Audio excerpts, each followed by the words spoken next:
जय श्री कृष्णा दोस्तों। 26 दिसंबर साल 2006 सी सुंदरराजन नाम का एक मछुआरा अपने पिता चिन्नप्पा और भाई चंद्रशेखर के साथ पल्क स्ट्रेट के पास मल्लीपट्टनम से मछली पकड़ने के लिए निकलते हैं। अभी कुछ ही घंटे बीते होंगे, वहां श्रीलंकाई नौसेना का 10 से अधिक जहाज़ों का एक बेड़ा दिखाई दिया। अचानक से वो लोग मछुआरों की ओर अंधाधुंध गोलीबारी करने लगे। पहली गोली सुंदरराजन के दाहिनी ओर सिर के पिछले हिस्से के पास लगी, जिससे उनका नाक, रीढ़ की हड्डी और ऊपरी जबड़ा टूट गया।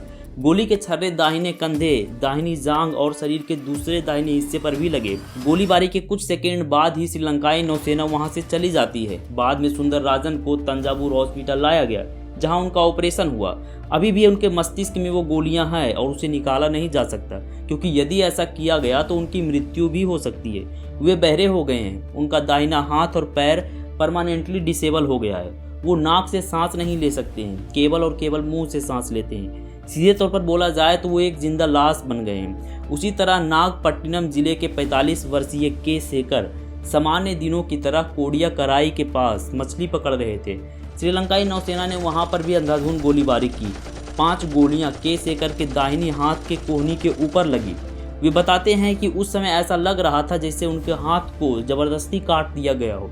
इतनी गंभीर स्थिति होने के बाद भी वे पूरे 3 दिनों तक समुद्र में तैरते रहे, जिसके कारण उनका दाहिना हाथ सड़ गया। हो सकता है कि ये बातें आपको किसी बॉलीवुड एक्शन फिल्म की लग रही होगी, परंतु यह एक सच्चाई है। ऐसा 1 या 2 घटना नहीं है। आप यदि एक बार गूगल पर सर्च करो Sri Lankan marine force attack on Indian fisherman, आपको इसके ऊपर बहुत सारे आर्टिकल मिल जाएंगे। जब श्रीलंका इंडिया से कोई क्रिकेट मैच हार जाता, तब इसका बदला श्रीलंकाई नौसेना तमिल मछुआरों के ऊपर निकालते।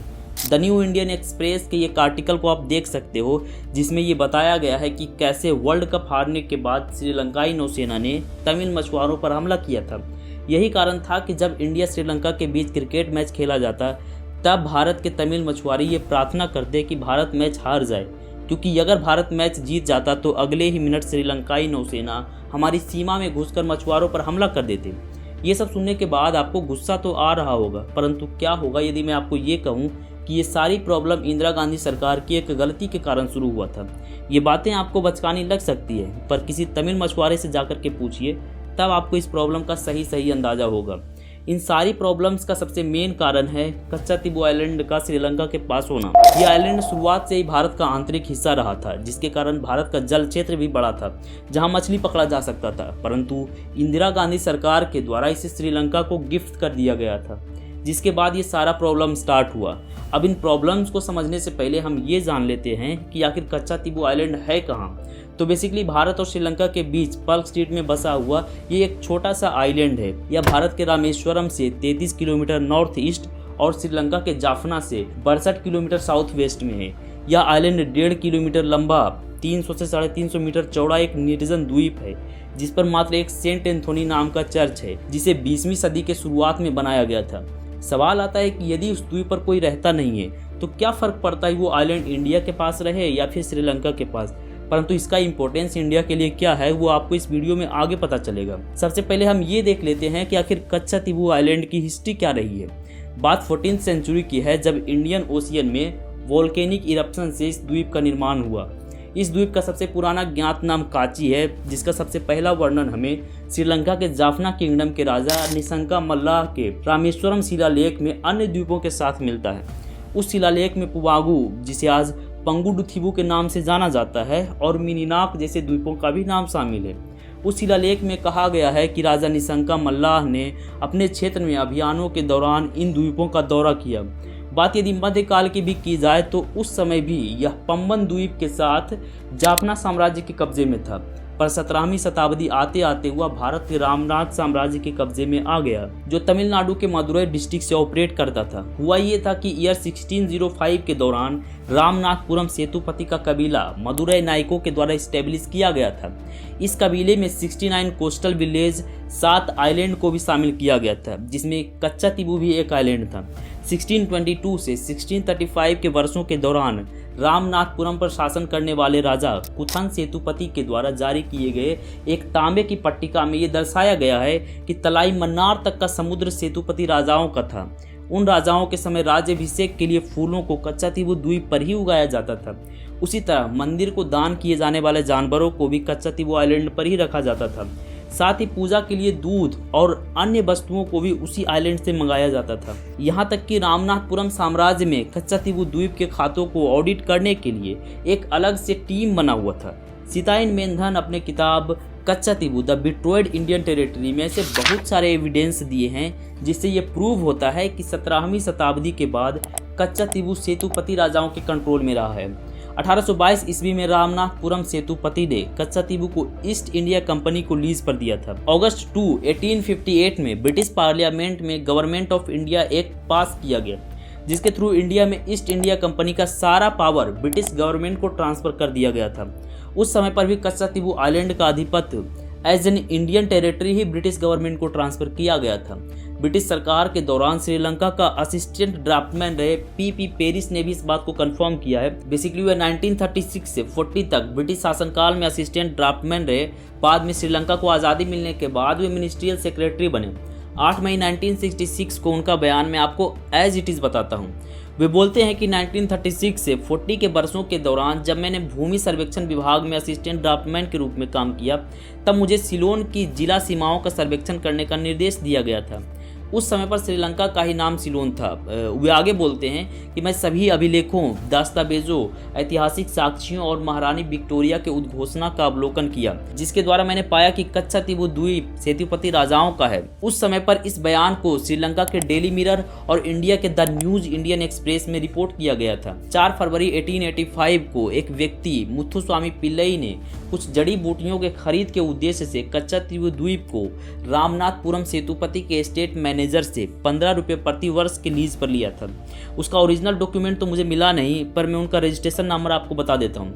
उसका रजिस्ट्रेशन नंबर है 134/1885। ऐसे बहुत सारे डॉक्यूमेंट अवेलेबल हैं, जिसके अनुसार सेतुपति राजाओं ने डायरेक्टली बहुत सारे आइलैंड को, जिसमें कच्चातीबू भी शामिल है, टोंडी और नंबू तजाई के मछुआरों को लीज पर दिया था। 1874 से 1956 के बीच जारी किए गए सभी भारतीय भूमि सर्वेक्षण रिकॉर्ड्स में कच्चातीबू द्वीप को अकेले एक भारतीय क्षेत्र के रूप में दर्शाया गया है।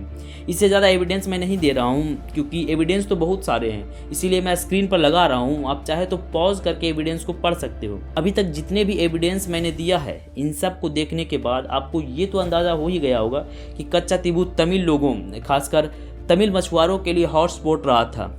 इतना सब कुछ रहने के बाद भी ऐसा क्या कारण था कि कच्चातीबू आइलैंड को श्रीलंका को गिफ्ट कर दिया गया? क्या यह भारत की मजबूरी थी या इंदिरा गांधी की मनमानी? आइए अब इसे भी अच्छे से समझते हैं। तो मेन कंट्रोवर्सी की शुरुआत होती है साल 1920 से, जब पहली बार सिंहली मूल के लोगों ने, जो श्रीलंका के मूल निवासी हैं, ब्रिटिश शासक के साथ मिलकर कच्चातीबू द्वीप पर क्लेम किया। उस समय सभी ने उनकी बातों को इग्नोर कर दिया, जैसे आज इंडिया कश्मीर के मुद्दे पर पाकिस्तान को इग्नोर करता है। आज़ादी के बाद 1951 और 1954 में श्रीलंका ने फिर से कच्चातीबू आइलैंड के ऊपर क्लेम किया। उस समय डडली सेना नायके और जॉन कोठालावाला श्रीलंका के प्रधानमंत्री थे और भारत के प्रधानमंत्री पंडित जवाहरलाल नेहरू थे। बार बार श्रीलंका के तरफ से कच्चातीबू के ऊपर क्लेम किए जाने के बाद भी नेहरू जी ने ना ही कभी इनका विरोध किया और ना ही इसमें कोई दिलचस्पी दिखाई। यही कारण है कि श्रीलंकाइयों की हिम्मत इतनी बढ़ गई कि 1955 में उन्होंने कच्चातीबू के ऊपर एक मिलिट्री एक्सरसाइज कंडक्ट किया। जब पार्लियामेंट में इसको लेकर सवाल उठते थे, तब नेहरू जी हमेशा बोलते थे कि इस मुद्दे को एनालाइज किया जा रहा है, बस।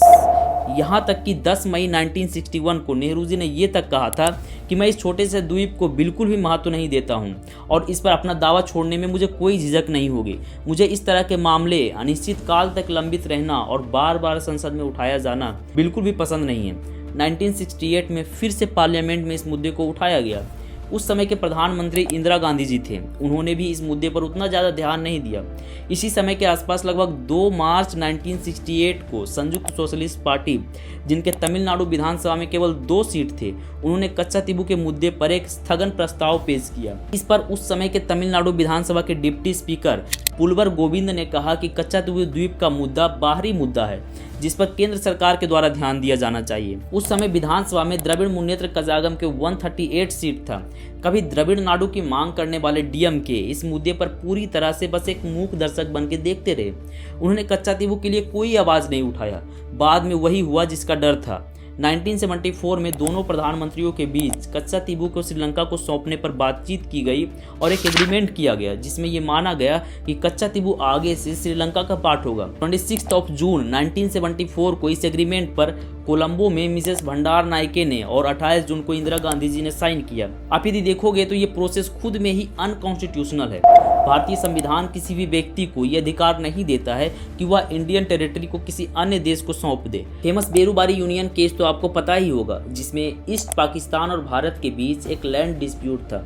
1958 में जब बेरूबारी गांव का आधा हिस्सा पाकिस्तान को सौंपा जाना था, तब उस समय के भारतीय तत्कालीन राष्ट्रपति इस केस को भारत के संविधान के अनुच्छेद 143(1) के तहत सुप्रीम कोर्ट ले गए।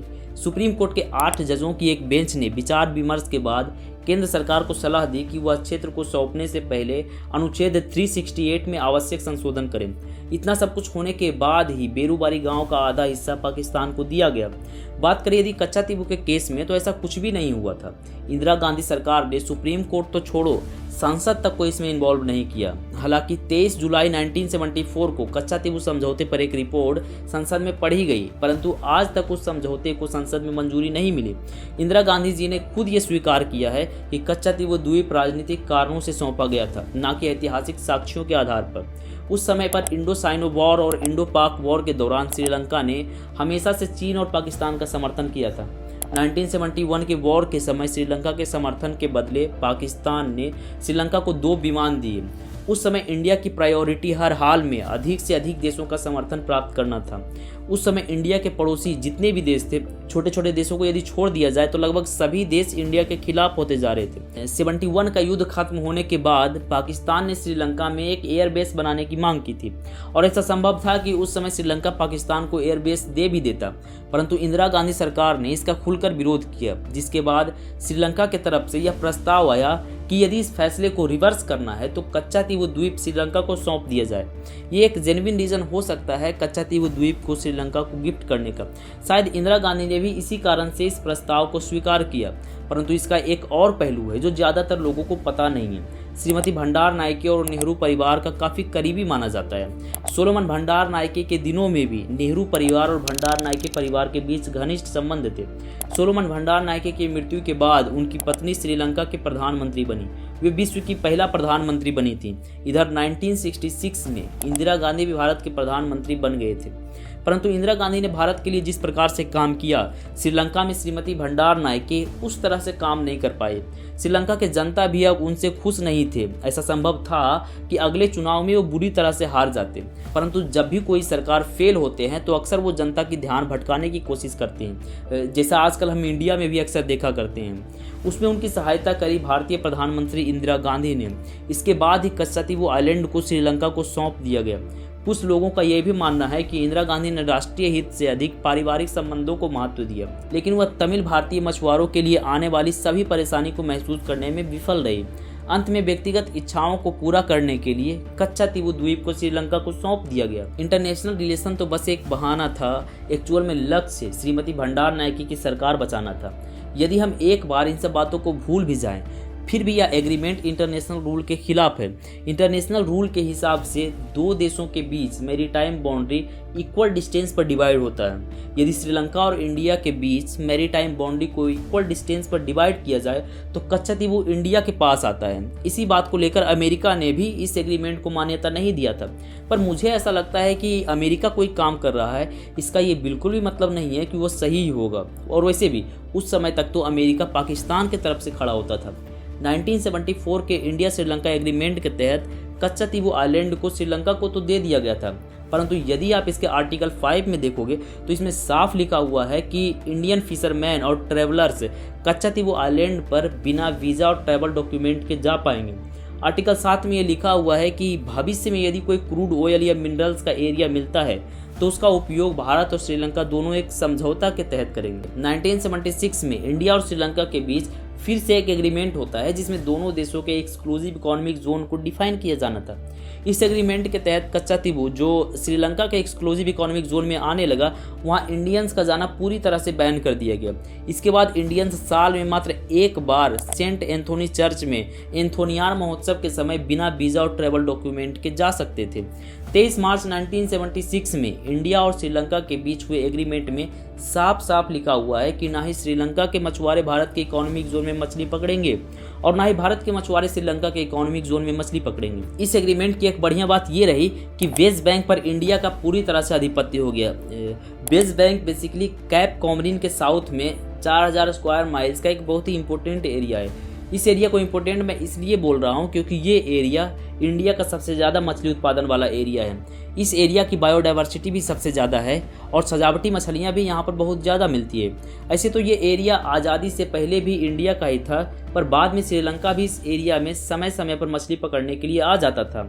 तो मुझे ऐसा लगता है कि इस एरिया को इंडिया को देकर श्रीलंका ने कोई महान काम नहीं किया है। इंडिया पहला ऐसा देश होगा जो किसी देश से ताकतवर और बड़ा होने के बाद भी अपना ज़मीन उसे दे आता है।